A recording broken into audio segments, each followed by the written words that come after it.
แหงบ่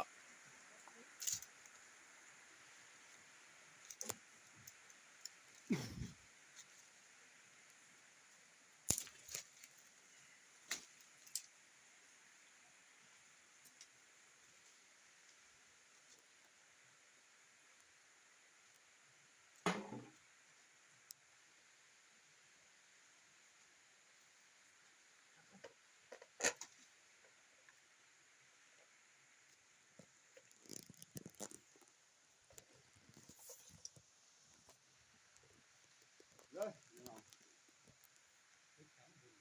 เอาดาวกับไฟโอ้ใช่เนี่ยพี่เลือ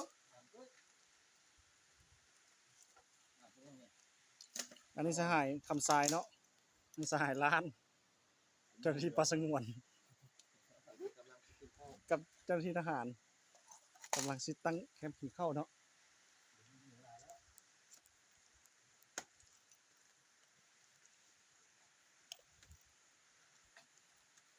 ผมสัตว์งามงามพี่น้องเอ้ย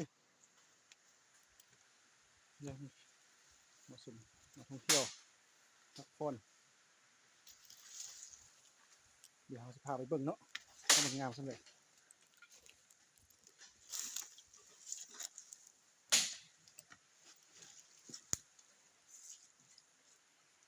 มีถ้ำมีถ้ำมีไป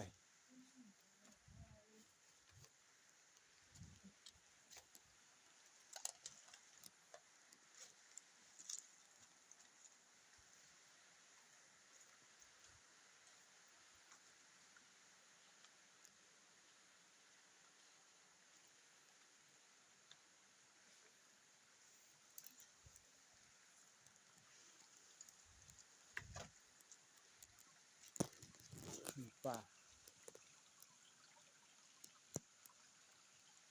มีหอยหอยก็เลยเป็นแบบนี้นะ